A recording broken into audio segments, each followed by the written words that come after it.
Right ਏ research based SOP ਲਿਖਣ ਵੇਲੇ ਕਿਹੜੀਆਂ ਗੱਲਾਂ ਦਾ ਧਿਆਨ ਰੱਖਣਾ ਚਾਹੀਦਾ, ਜਾਂ ਇੱਕ ਬਹੁਤ ਚੰਗੀ ਐਸਓਪੀ ਆਪਾਂ ਕਿਵੇਂ ਲਿਖ ਸਕਦੇ ਹਾਂ ਜਿਹਦੇ ਦੇ ਨਾਲ ਚਾਂਸਸ ਆਫ ਵੀਜ਼ਾ ਤੁਹਾਡੇ ਹਾਈ ਰਹਿਣ, ਜਾਂ ਚੰਗੇ ਤਰੀਕੇ ਦੇ ਨਾਲ ਤੁਸੀਂ ਆਪਣੇ ਥਾਟਸ ਵੀਜ਼ਾ ਆਫੀਸਰ ਨੂੰ ਐਕਸਪ੍ਰੈਸ ਕਰ ਸਕੋ। ਇੱਕ ਵਧੀਆ ਐਸਓਪੀ ਲਿਖਣ ਦੇ ਲਈ ਆਪਾਂ ਇਸ ਨੂੰ 5 ਪਾਰਟਸ ਦੇ ਵਿੱਚ ਡਿਵਾਈਡ ਕਰਦੇ ਹਾਂ। ਸਭ ਤੋਂ ਪਹਿਲਾ ਪਾਰਟ ਜੋ ਸਟੂਡੈਂਟ ਦੀ ਇੰਟਰੋਡਕਸ਼ਨ ਦਾ ਹੁੰਦਾ ਤੇ ਉਸ ਦੀ ਪ੍ਰੀਵੀਅਸ ਐਜੂਕੇਸ਼ਨ ਬਾਰੇ ਹੁੰਦਾ। ਤੁਸੀਂ ਕੀ ਤੁਹਾਡਾ ਨਾਮ ਹੈ ਤੇ 10th ਔਨਵਰਡਸ ਤੁਹਾਡੀ ਕੀ ਐਜੂਕੇਸ਼ਨ ਹੈ, ਜਾਂ ਪਿਛਲੇ 10 ਸਾਲ ਦੇ ਵਿੱਚ ਤੁਸੀਂ ਕੀ ਕੀਤਾ, ਇਹ ਬਹੁਤ ਜ਼ਰੂਰੀ ਹੈ। ਹੁਣ ਇੱਥੇ ਇੱਕ ਗੱਲ ਦਾ ਧਿਆਨ ਰੱਖਣਾ, ਬਹੁਤ ਵਾਰ ਹੁੰਦਾ ਵੀ ਬੱਚਿਆਂ ਦਾ ਕੋਈ ਨਾ ਕੋਈ ਪਲੱਸ ਪੁਆਇੰਟ ਹੁੰਦਾ, ਯਾਨੀ ਤੁਹਾਡੇ 10th ਦਾ ਮੈਥ ਦਾ ਸਕੋਰ ਚੰਗਾ, ਤੁਹਾਡਾ 12th ਦਾ ਮੈਥ ਦਾ ਸਕੋਰ ਚੰਗਾ, ਇਹ ਜਿਹੜੀ ਤੁਹਾਡਾ ਕੋਈ ਜਿਹੜਾ ਚੰਗਾ ਪੁਆਇੰਟਸ ਆ ਉਸ ਨੂੰ ਤੁਸੀਂ ਹਾਈਲਾਈਟ ਕਰ ਸਕਦੇ ਹੋ ਐਪਲੀਕੇਸ਼ਨ ਦੇ ਵਿੱਚ। ਤੇ ਬਹੁਤ ਵਾਰ ਹੁੰਦਾ ਤੁਹਾਡੀ ਕਿਸੇ ਨਾ ਕਿਸੇ ਸਬਜੈਕਟ ਦੀ ਪਰਫਾਰਮੈਂਸ ਲੋ ਹੁੰਦੀ ਆ, ਉਹੇ ਜਿਹੇ ਪੁਆਇੰਟ ਨੂੰ ਤੁਸੀਂ ਜ਼ਿਆਦਾ ਹਾਈਲਾਈਟ ਨਹੀਂ ਕਰਨਾ ਹੁੰਦਾ, ਉਨਾ ਕੁ ਹੀ ਦੱਸਣਾ ਜਿੰਨਾ ਕੁ ਜ਼ਰੂਰੀ ਹੁੰਦਾ। ਸੋ ਪਹਿਲੇ ਪਾਰਟ ਦੇ ਵਿੱਚ ਤੁਸੀਂ ਆਪਣਾ ਨੇਮ, ਆਪਣੀ ਇੰਟਰੋਡਕਸ਼ਨ ਤੇ ਤੁਹਾਡੀ 10th ਔਨਵਰਡ ਪ੍ਰੀਵੀਅਸ ਜਿਹੜੀ ਐਜੂਕੇਸ਼ਨ ਕੀ ਹੈ, ਜਾਂ ਪਿਛਲੇ 10 ਸਾਲ ਦੇ ਵਿੱਚ ਤੁਸੀਂ ਕੀ ਕੀਤਾ, ਉਹ ਸਾਰੀ ਦਾ ਸਾਰਾ ਜਿਹੜੀ ਡਿਟੇਲ ਦੇ ਵਿੱਚ ਦੇਣਾ। ਦੂਸਰਾ ਪਾਰਟ, ਤੁਸੀਂ ਕਿਸ ਸਿਟੀ ਦੇ ਵਿੱਚ ਜਾ ਰਹੇ ਹੋ, ਕਿਸ ਪ੍ਰੋਵਿੰਸ ਦੇ ਵਿੱਚ ਜਾ ਰਹੇ ਹੋ, ਕਿਸ ਸਿਟੀ ਦੇ ਵਿੱਚ ਜਾ ਰਹੇ ਹੋ, ਐਂਡ ਕਿਸ ਕਾਲਜ ਤੇ ਕਿਸ ਪ੍ਰੋਗਰਾਮ ਦੇ ਵਿੱਚ ਜਾ ਰਹੇ ਹੋ। ਇੱਥੇ ਧਿਆਨ ਰੱਖਣਾ, ਉਸ ਪ੍ਰੋਵਿੰਸ ਦੇ ਬਾਰੇ 2-3 ਚੰਗੀਆਂ ਗੱਲਾਂ, ਉਸ ਸਿਟੀ ਦੇ ਬਾਰੇ 2-3 ਚੰਗੀਆਂ ਗੱਲਾਂ, ਉਹ ਕਾਲਜ ਦੀ ਕੀ ਰੈਂਕਿੰਗ ਆ ਥੋੜੀ ਬਹੁਤ ਰਿਸਰਚ ਕਰੋ, ਕਿਸ ਚੀਜ਼ ਦੇ ਲਈ ਉਹ ਕਾਲਜ ਗੁੱਡ ਹੈ ਉਸ ਦੇ ਬਾਰੇ ਨੋਟ ਕਰੋ, ਤੇ ਸਭ ਤੋਂ ਜ਼ਰੂਰੀ ਤੁਹਾਡੇ ਪ੍ਰੋਗਰਾਮ ਦੇ ਬਾਰੇ ਜਿਹੜੀ ਸਾਰੀ ਦੀ ਸਾਰੀ ਡਿਟੇਲ ਜਿਹੜੀ ਤੁਸੀਂ ਦੇ। ਤੀਜੇ ਪਾਰਟ ਦੇ ਵਿੱਚ ਉਹ ਪ੍ਰੋਗਰਾਮ ਤੁਹਾਡੀ ਪ੍ਰੀਵੀਅਸ ਐਜੂਕੇਸ਼ਨ, ਅਗਰ ਲਾਸਟ ਐਜੂਕੇਸ਼ਨ ਹੀ ਹੈ ਤਾਂ ਐਜੂਕੇਸ਼ਨ ਦੇ ਕਿਵੇਂ ਰੈਲੇਵੈਂਟ ਆ, ਅਗਰ ਤੁਸੀਂ ਲਾਸਟ ਪਿਛਲੇ 3-4 ਸਾਲਾਂ ਦੇ ਵਿੱਚ ਕੰਮ ਕਰ ਰਹੇ ਹੋ ਤਾਂ ਤੁਹਾਡੀ ਵਰਕ ਐਕਸਪੀਰੀਅੰਸ ਦੇ ਰੈਲੇਵੈਂਟ ਕਿਵੇਂ ਹੈ। ਇਸ ਪੈਰਾਗ੍ਰਾਫ ਨੂੰ ਲਿਖਣ ਤੋਂ ਪਹਿਲਾਂ ਪ੍ਰੋਗਰਾਮ ਚੂਜ਼ ਕਰਨ ਵੇਲੇ ਤੁਹਾਨੂੰ ਬਹੁਤ ਧਿਆਨ ਰੱਖਣਾ ਪੈਣਾ, ਕਿਉਂਕਿ ਬਹੁਤ ਸਾਰੇ ਬੱਚੇ ਹਜੇ ਵੀ ਗਲਤੀ ਕਰਦੇ ਆ, ਇੱਕ ਸਹੀ ਪ੍ਰੋਗਰਾਮ ਦੀ ਭਾਲ ਕਰਕੇ ਉਸ ਦੇ ਵਿੱਚ ਐਡਮਿਸ਼ਨ ਨਹੀਂ ਲੈਂਦੇ। ਹੁਣ ਅਗਰ ਤਾਂ ਤੁਸੀਂ ਪ੍ਰੋਗਰਾਮ ਅਪਲਾਈ ਕਰਨ ਤੋਂ ਪਹਿਲਾਂ, ਆਫਰ ਲੈਟਰ ਅਪਲਾਈ ਕਰਨ ਤੋਂ ਪਹਿਲਾਂ ਥੋੜੀ ਬਹੁਤ ਰਿਸਰਚ ਕੀਤੀ ਹੋਊ, ਕਿਤੇ ਨਾ ਕਿਤੇ ਇਸ ਪਾਰਟ ਨੂੰ ਤੁਸੀਂ ਬਹੁਤ ਵਧੀਆ ਨੋਟ ਕਰੋਗੇ।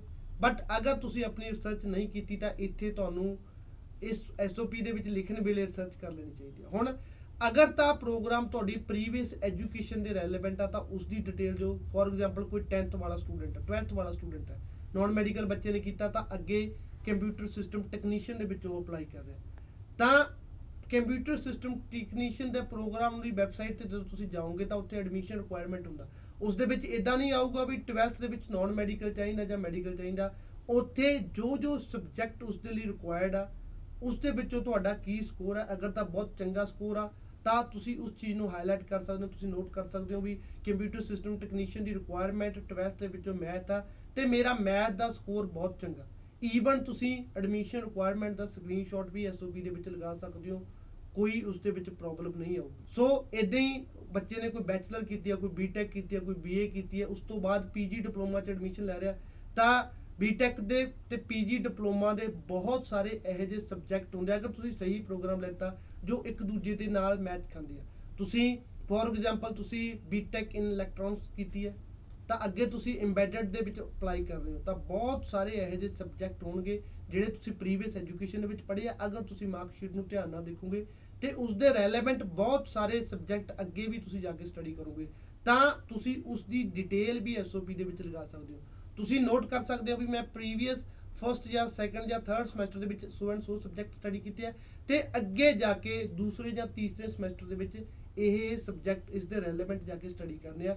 ਸੋ ਇਹ ਪ੍ਰੋਗਰਾਮ ਮੇਰੇ ਪ੍ਰੀਵੀਅਸ ਐਜੂਕੇਸ਼ਨ ਦੇ ਬਿਲਕੁਲ ਰੈਲੇਵੈਂਟ ਹੈ। ਹੁਣ ਕਈ ਬੱਚੇ ਇਦਾਂ ਦੇ ਹੁੰਦੇ ਆ ਜਿਨ੍ਹਾਂ ਦਾ ਪ੍ਰੀਵੀਅਸ ਲਾਸਟ 3 ਜਾਂ 4 ਸਾਲ ਦੇ ਵਿੱਚ ਵਰਕ ਐਕਸਪੀਰੀਅੰਸ ਹੁੰਦਾ, ਤਾਂ ਉਹਨਾਂ ਨੂੰ ਪ੍ਰੋਗਰਾਮ ਚੂਜ਼ ਕਰਨ ਵੇਲੇ ਉਸ ਪ੍ਰੋਗਰਾਮ ਦੇ ਕੈਰੀਅਰ ਆਊਟਕਮਸ ਦੇਖਣੇ ਚਾਹੀਦੇ ਆ। ਤੁਸੀਂ as a office assistant the job ਕਰ ਰਹੇ ਹੋ, ਜੋ ਪ੍ਰੋਗਰਾਮ ਤੁਸੀਂ ਕਰੋਗੇ ਉਹ ਪ੍ਰੋਗਰਾਮ ਕੰਪਲੀਟ ਕਰਨ ਤੋਂ ਬਾਅਦ ਤੁਸੀਂ ਐਜ਼ ਅ ਅਸਿਸਟੈਂਟ ਮੈਨੇਜਰ ਜਾਂ ਮੈਨੇਜਰ ਦੀ ਜੌਬ ਕਰ ਸਕਦੇ ਹੋ, ਤਾਂ ਤੁਸੀਂ ਉਹ ਡਿਟੇਲ ਪਾ ਸਕਦੇ ਹੋ।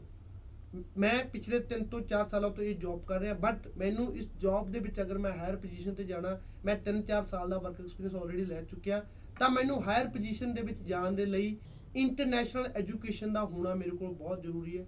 ਇੰਟਰਨੈਸ਼ਨਲ ਐਜੂਕੇਸ਼ਨ ਲੈ ਕੇ ਸੋ ਐਂਡ ਸੋ ਡੈਜਿਗਨੇਸ਼ਨ ਦੇ ਵਿੱਚ ਸੋ ਐਂਡ ਸੋ ਕੰਪਨੀ ਦੇ ਵਿੱਚ ਮੈਂ ਅਪਲਾਈ ਕਰ ਸਕਦਾ, ਜਿਹਦੇ ਵਿੱਚ ਮੈਨੂੰ ਇਹ ਇੰਟਰਨੈਸ਼ਨਲ ਐਜੂਕੇਸ਼ਨ ਹੈਲਪ ਕਰੂਗੀ। ਰੈਲੇਵੈਂਸੀ ਦਾ ਡਿਫਾਈਨ ਕਰਨਾ ਬਹੁਤ ਜ਼ਰੂਰੀ ਹੈ। ਜਿੰਨੇ ਸਟਰੋਂਗ ਵੇ ਦੇ ਨਾਲ ਤੁਸੀਂ ਰੈਲੇਵੈਂਸੀ ਆਪਣੀ ਮੇਨਟੇਨ ਕਰ ਸਕੋ ਜਾਂ ਰੈਲੇਵੈਂਸੀ ਦਿਖਾ ਸਕੋ, ਉਨਾ ਹੀ ਚਾਂਸਸ ਆਫ ਵੀਜ਼ਾ ਤੁਹਾਡੇ ਹਾਈ ਰਹਿਣਗੇ। ਕਿਉਂਕਿ ਜ਼ਿਆਦਾਤਰ ਰਿਫਿਊਜ਼ਲ ਕਿਉਂ ਆਉਂਦੀ ਹੈ? 216 ਪਰਪਸ ਆਫ ਵਿਜ਼ਿਟ। ਆਫਿਸਰ ਨੂੰ ਕਲੀਅਰ ਹੀ ਨਹੀਂ ਹੁੰਦਾ ਵੀ ਤੁਸੀਂ ਇਸ ਕਾਲਜ ਜਾਂ ਇਸ ਪ੍ਰੋਗਰਾਮ ਦੇ ਵਿੱਚ ਕਿਉਂ ਜਾ ਰਹੇ ਹੋ, ਕੀ ਤੁਹਾਡੇ ਪ੍ਰੀਵੀਅਸ ਐਜੂਕੇਸ਼ਨ ਦੇ ਰੈਲੇਵੈਂਟ ਹੈ, ਕੀ ਤੁਹਾਡੇ ਪ੍ਰੀਵੀਅਸ ਵਰਕ ਐਕਸਪੀਰੀਅੰਸ ਰੈਲੇਵੈਂਟ ਹੈ। ਸੋ ਇਸ ਪਾਰਟ ਦੇ ਉੱਪਰ ਬਹੁਤ ਰਿਸਰਚ ਤੁਹਾਨੂੰ ਕਰਨੀ ਪਊਗੀ।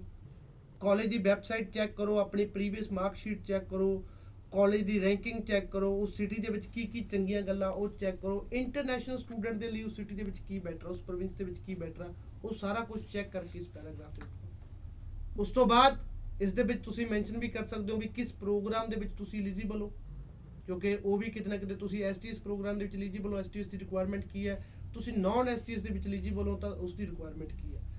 ਫੋਰਥ ਪੈਰਾਗ੍ਰਾਫ ਦੇ ਵਿੱਚ ਜੋ ਤੁਸੀਂ ਧਿਆਨ ਦੇਣਾ, ਫੋਰਥ ਪੈਰਾਗ੍ਰਾਫ ਦੇ ਵਿੱਚ ਸਭ ਤੋਂ ਜ਼ਰੂਰੀ ਤੁਹਾਡੀ ਹੋਮ ਕੰਟਰੀ ਨਾਲ ਤੁਹਾਡੇ ਟਾਈਸ। ਕਿਤੇ ਨਾ ਕਿਤੇ ਆਫਿਸਰ ਨੂੰ ਇਹ ਵੀ ਸ਼ੋਰਿਟੀ ਚਾਹੀਦੀ ਆ ਵੀ ਤੁਸੀਂ ਸਟੱਡੀ ਕੰਪਲੀਟ ਕਰਨ ਤੋਂ ਬਾਅਦ ਵਾਪਸ ਆਪਣੀ ਹੋਮ ਕੰਟਰੀ ਆਓਗੇ। ਹੁਣ ਅਗਰ ਤੁਹਾਡੀ ਹੋਮ ਕੰਟਰੀ ਦੇ ਨਾਲ ਤੁਹਾਡੇ ਟਾਈਸ ਸਟਰੋਂਗ ਨੇ ਤਾਂ ਤੁਸੀਂ ਡੈਫੀਨੇਟਲੀ ਵਾਪਸ ਆਓਗੇ। ਅਗਰ ਤੁਸੀਂ ਆਪਣੀ ਹੋਮ ਕੰਟਰੀ ਨਾਲ ਆਪਣੇ ਟਾਈਸ ਸਟਰੋਂਗ ਨਹੀਂ ਦਿਖਾ ਸਕਦੇ ਤਾਂ ਤੁਸੀਂ ਵਾਪਸ ਨਹੀਂ ਆਓਗੇ। ਹੁਣ ਟਾਈਸ ਦਿਖਾਉਣ ਦੇ ਜਿਹੜੇ ਤਰੀਕੇ ਆ ਉਹਨਾਂ ਦੇ ਵਿੱਚੋਂ ਸਭ ਤੋਂ ਬੈਟਰ ਹੈ ਤੁਹਾਡਾ ਸੋਰਸ ਆਫ ਇਨਕਮ ਤੇ ਤੁਹਾਡੇ ਪ੍ਰੂਫ ਆਫ ਫੰਡ। ਤੁਸੀਂ ਸਟੱਡੀ ਵੀਜ਼ਾ ਦੇ ਲਈ ਜਾ ਰਹੇ ਹੋ, ਕੀ ਤੁਹਾਡੀ ਫੈਮਿਲੀ ਦੀ ਜਿਹੜਾ ਫਾਈਨੈਂਸ਼ੀਅਲ ਸਟੇਟਸ ਇੰਨਾ ਕੁ ਚੰਗਾ ਹੈ ਵੀ ਉਹ ਤੁਹਾਨੂੰ ਇੰਟਰਨੈਸ਼ਨਲ ਐਜੂਕੇਸ਼ਨ ਦਵਾ ਸਕਣ। ਹੁਣ ਫਾਈਨੈਂਸ਼ੀਅਲ ਸਟੇਟਸ ਦਾ ਕਿੱਥੋਂ ਪਤਾ ਚੱਲੇਗਾ? ਉਹ ਹੈ ਤੁਹਾਡੀ ਸੋਰਸ ਆਫ ਇਨਕਮ, ਤੁਹਾਡੀ ਇਨਕਮ ਟੈਕਸ ਰਿਟਰਨ, ਤੁਹਾਡੇ ਪੇਰੈਂਟਸ ਦੀ 1 ਸਾਲ ਦੀ ਕਿੰਨੀ ਇਨਕਮ ਹੈ, ਪਿਛਲੇ 2 ਜਾਂ 3 ਸਾਲ ਦੀਆਂ ਆਈਟੀਆਰ ਅਗਰ ਤੁਸੀਂ ਲਗਾ ਸਕੋ ਤਾਂ ਉਹ ਸਭ ਤੋਂ ਬੈਟਰ ਹੈ। ਤੇ ਇੱਕ ਡਿਕਲੇਰੇਸ਼ਨ, ਇੱਕ ਸਪੋਰਟ ਐਫੀਡੇਵਿਟ ਪੇਰੈਂਟਸ ਵੱਲੋਂ ਚਾਹੀਦਾ। ਸੋ ਉਸ ਤੋਂ ਬਾਅਦ ਪ੍ਰੂਫ ਆਫ ਫਾਈਨੈਂਸ਼ੀਅਲ ਸਟੇਟਸ, ਤੁਹਾਡਾ ਫਾਈਨੈਂਸ਼ੀਅਲ ਸਟੇਟਸ, ਤੁਹਾਡਾ ਜਿਹੜਾ ਪੈਸੇ ਦਾ ਲੈਣ ਦੇਣ ਆ ਜਾਂ ਤੁਹਾਡੇ ਕੋਲ ਸੇਵਿੰਗਸ ਕਿੰਨੀਆਂ ਹੈਗੀਆਂ ਨੇ। ਹੁਣ ਇੱਥੇ ਗੱਲ ਧਿਆਨ ਰੱਖੋ, ਜੋ ਤੁਸੀਂ GIC ਫਿਲ ਕੀਤੀ ਹੈ ਤੇ ਜੋ ਤੁਸੀਂ 1 ਸਾਲ ਦੀ ਫੀਸ ਫਿਲ ਕੀਤੀ ਹੈ ਇਹ ਵੀ ਤੁਹਾਡੇ ਫੰਡਸ ਦੇ ਵਿੱਚ ਹੀ ਆਉਂਦੀ ਹੈ। ਇਸ ਤੋਂ ਇਲਾਵਾ ਵੀ ਅਗਰ ਤੁਹਾਡੇ ਕੋਲ ਫੰਡਸ ਹੈ ਤਾਂ ਉਹ ਵੀ ਤੁਸੀਂ ਸ਼ੋਅ ਕਰ ਸਕਦੇ ਹੋ। ਬਟ ਇੱਕ ਗੱਲ ਧਿਆਨ ਰੱਖਣਾ, ਤੁਹਾਡੇ ਜਿਹੜੇ ਫੰਡਸ ਨੇ ਉਹ ਤੁਹਾਡੀ ਇਨਕਮ ਦੇ ਅਕੋਰਡਿੰਗ ਹੀ ਹੋਣੇ ਚਾਹੀਦੇ ਆ। ਇਦਾਂ ਨਾ ਹੋਵੇ ਤੁਹਾਡੀ ਇਨਕਮ 10 ਤੋਂ 15 ਲੱਖ ਆ ਤੇ ਤੁਸੀਂ 70 ਤੋਂ 80 ਲੱਖ ਦੇ ਫੰਡ ਸ਼ੋਅ ਕਰ ਰਹੇ ਹੋ, ਨਹੀਂ। ਸੋ ਜਿੰਨਾ ਕਿ ਜੈਨੂਨ ਤੁਹਾਡੇ ਕੋਲ ਹੈ ਉਹ ਜੈਨੂਨ ਹੀ ਦਿਓ। ਅਗਰ ਮਿਨੀਮਮ ਇੱਕ ਅਕਾਊਂਟ ਦੀ ਸਟੇਟਮੈਂਟ ਲਗਾ ਸਕਦੇ ਹੋ ਤਾਂ ਕਿਤੇ ਨਾ ਕਿਤੇ ਸਟੇਟਮੈਂਟ ਵੀ ਤੁਹਾਡਾ ਲੈਣ ਦੇਣ, ਤੁਹਾਡਾ ਫਾਈਨੈਂਸ਼ੀਅਲ ਸਟੇਟਸ ਬਹੁਤ ਚੰਗੇ ਤਰੀਕੇ ਦੇ ਨਾਲ ਬਿਆਨ ਕਰ ਸਕਦਾ। ਸੋ ਜਿੰਨਾ ਹੋ ਸਕਦਾ ਆਪਣੀ ਜਿਹੜੀ ਹੋਮ ਕੰਟਰੀ ਦੇ ਨਾਲ ਆਪਣੇ ਟਾਈਸ ਦਿਖਾਓ। ਇੱਥੇ ਕਈ ਵਾਰ ਬੱਚਿਆਂ ਦੇ ਪੇਰੈਂਟਸ ਜੋ ਨਹੀਂ ਹੁੰਦੇ ਜਾਂ ਪੇਰੈਂਟਸ ਕੰਮ ਨਹੀਂ ਕਰਦੇ ਜਾਂ ਇੱਕ ਸਿੰਗਲ ਪੇਰੈਂਟਸ ਹੁੰਦੇ ਨੇ ਤਾਂ ਉੱਥੇ ਧਿਆਨ ਰੱਖੋ ਤੁਸੀਂ ਕਿਸੇ ਵੀ ਆਪਣੇ ਗ੍ਰੈਂਡ ਪੇਰੈਂਟਸ ਤੋਂ ਜਾਂ ਕਿਸੇ ਵੀ ਅੰਕਲ ਆਂਟੀ ਤੋਂ ਕਿਸੇ ਤੋਂ ਵੀ ਜਿਹੜੀ ਇਨਕਮ ਦੇ ਡਾਕੂਮੈਂਟ ਲਗਾ ਕੇ ਜਸਟ ਉਹਨਾਂ ਤੋਂ ਇੱਕ ਸਪੋਰਟ ਐਫੀਡੇਵਿਟ ਲੈਣਾ ਨਾ ਭੁੱਲੋ, ਤਾਂ ਉਹ ਵੀ ਤੁਸੀਂ ਸ਼ੋਅ ਕਰ ਸਕਦੇ ਹੋ। ਉਸ ਤੋਂ ਬਾਅਦ ਐਂਡ ਦੇ ਉੱਪਰ ਸਭ ਤੋਂ ਜ਼ਰੂਰੀ, ਤੁਸੀਂ ਵਾਪਸ ਆਪਣੀ ਹੋਮ ਕੰਟਰੀ ਕਿਉਂ ਆਓਗੇ, ਤੁਹਾਡਾ ਫਿਊਚਰ ਦਾ ਪਲਾਨ ਕੀ ਆ, ਤੁਸੀਂ ਅੱਗੇ ਜਾ ਕੇ ਕੀ ਕਰਨਾ ਚਾਹੁੰਦੇ ਹੋ। ਸੋ ਉਸ ਨੂੰ ਬਹੁਤ ਚੰਗੇ ਤਰੀਕੇ ਦੇ ਨਾਲ ਤੁਸੀਂ ਜਿਹੜਾ ਡਿਫਾਈਨ ਕਰਨਾ। ਇਸ ਦੇ ਲਈ ਅਗੇਨ ਤੁਸੀਂ ਕਾਲਜ ਦੀ ਵੈਬਸਾਈਟ ਜਾ ਕੇ ਉਸ ਪ੍ਰੋਗਰਾਮ ਦੇ ਆਊਟਕਮਸ ਦੇਖੋ। ਉਹ ਪ੍ਰੋਗਰਾਮ ਕੰਪਲੀਟ ਕਰਨ ਤੋਂ ਬਾਅਦ ਤੁਸੀਂ ਕਿਸ ਤਰੀਕੇ ਦੀਆਂ ਜੌਬਸ ਕਰ ਸਕਦੇ ਹੋ ਤੇ ਉਸ ਨੂੰ ਚੰਗੇ ਤਰੀਕੇ ਦੇ ਨਾਲ ਡਿਫਾਈਨ ਕਰੋ। ਜ਼ਰੂਰੀ ਨਹੀਂ ਤੁਸੀਂ ਲਿਖਣਾ ਵੀ ਅਸੀਂ ਵਾਪਸ ਇੰਡੀਆ ਹੀ ਆ ਕੇ ਜੌਬ ਕਰਨੀ ਹੈ, ਕਿਉਂਕਿ ਗਵਰਨਮੈਂਟ ਆਫ ਕੈਨੇਡਾ ਤੁਹਾਨੂੰ 3 ਸਾਲ ਦੇ ਲਈ PGWP ਵੀ ਆਫਰ ਕਰਦੀ ਹੈ, ਪੋਸਟ ਗ੍ਰੈਜੂਏਟ ਵਰਕ ਪਰਮਿਟ ਵੀ ਆਫਰ ਕਰਦੀ ਹੈ। ਤਾਂ ਤੁਸੀਂ ਨੋਟ ਕਰ ਸਕਦੇ ਹੋ ਵੀ ਕੈਨੇਡੀਅਨ ਸਟੱਡੀ ਤੋਂ ਬਾਅਦ ਮੈਂ ਕੈਨੇਡੀਅਨ ਵਰਕ ਐਕਸਪੀਰੀਅੰਸ ਲੈਣ ਦਾ ਵੀ ਇੱਛੁਕ ਹੈ, ਕਿਉਂਕਿ ਕੈਨੇਡਾ ਦੇ ਵਿੱਚ ਇਸ ਟਾਈਮ ਲੇਬਰ ਸ਼ਾਰਟੇਜ ਚੱਲ ਰਹੀ ਹੈ ਤੇ ਅਗਰ ਤੁਸੀਂ ਉੱਥੇ ਕੰਮ ਕਰਨ ਦੀ ਇੱਛਾ ਵੀ ਜ਼ਾਹਿਰ ਕਰੋਗੇ ਤਾਂ ਉਸ ਦੇ ਵਿੱਚ ਵੀ ਕੋਈ ਪ੍ਰੋਬਲਮ ਉਹਨਾਂ ਨੂੰ ਨਹੀਂ ਆਊਗੀ। ਸੋ ਕਿਤੇ ਨਾ ਕਿਤੇ ਤੁਹਾਨੂੰ, ਕਿਉਂਕਿ ਗਵਰਨਮੈਂਟ ਹੀ ਇਹ ਪ੍ਰੋਗਰਾਮ ਆਫਰ ਕਰ ਰਹੀ ਹੈ, ਤੁਸੀਂ ਉਹ ਵੀ ਨੋਟ ਕਰ ਸਕਦੇ ਹੋ। ਤੇ ਵਾਪਸ ਵੀ ਤੁਸੀਂ ਆਪਸ਼ਨ ਰੱਖ ਸਕਦੇ ਹੋ ਵੀ ਅਗਰ ਵਾਪਸ ਵੀ ਮੈਨੂੰ ਆਪਣੀ ਹੋਮ ਕੰਟਰੀ ਆਉਣਾ ਪਿਆ, ਸੋ ਐਂਡ ਸੋ ਮੇਰੇ ਡ੍ਰੀਮ ਹੈਗੇ ਆ, ਸੋ ਐਂਡ ਸੋ ਕੰਪਨੀ ਦੇ ਵਿੱਚ ਸੋ ਐਂਡ ਸੋ ਪੋਜੀਸ਼ਨ ਦੇ ਉੱਪਰ ਮੈਂ ਜੌਬ ਕਰਨੀ ਪਸੰਦ ਕਰੂੰਗਾ। ਸੋ ਅਗਰ ਇੰਨਾ ਕਿ ਵੀ ਤੁਸੀਂ ਇੱਕ SOP ਦੇ ਵਿੱਚ ਲਿਖੋਗੇ ਤਾਂ ਉਹ ਮੋਰ ਦੈਨ ਸਫੀਸ਼ੀਐਂਟ ਹੈ। ਜ਼ਿਆਦਾ ਲੰਮੀ ਜਾਂ ਜ਼ਿਆਦਾ ਇਰਰੈਲੇਵੈਂਟ ਇਨਫੋਰਮੇਸ਼ਨ ਪਾਉਣ ਦੇ ਨਾਲ SOP ਜਿਹੜੀ ਤੁਹਾਡੀ ਸਟਰੋਂਗ ਨਹੀਂ, ਵੀਕ ਹੋਊਗੀ। ਜ਼ਿਆਦਾ ਬਕੈਪ ਪਾਉਣ ਦੇ ਨਾਲ ਵੀ ਜਿਹੜੀ SOP ਤੁਹਾਡੀ ਵੀਕ ਹੋਊਗੀ, ਕਿਉਂਕਿ ਤੁਸੀਂ ਕਿਸੇ ਨੇ ਤੁਹਾਡੀ ਇੰਗਲਿਸ਼ ਨਹੀਂ ਚੈੱਕ ਕਰਨੀ, ਉਹ ਸਾਹਮਣੇ ਵਾਲੇ ਬੰਦੇ ਨੇ ਤੁਹਾਡਾ ਐਕਚੁਅਲ ਪਰਪਸ ਦੇਖਣਾ। ਹੁਣ ਜ਼ਿਆਦਾ 1 ਜਾਂ 2 ਪੇਜ ਦੀ SOP ਜੋ ਮੋਰ ਦੈਨ ਸਫੀਸ਼ੀਐਂਟ ਹੈ। ਜ਼ਿਆਦਾ ਜਿੰਨੀ ਤੁਸੀਂ ਉਸਨੂੰ ਲੰਮੀ ਕਰੀ ਜਾਓਗੇ ਜਿਹੜੀ ਉਨੀ ਹੀ ਉਹ ਜਿਹੜੀ ਲੈਂਥੀ SOP ਆ ਉਹ ਸ਼ਾਇਦ ਹੀ ਕੋਈ ਆਫਿਸਰ ਤੁਹਾਡੀ ਰੀਡ ਕਰੇ। ਧੰਨਵਾਦ।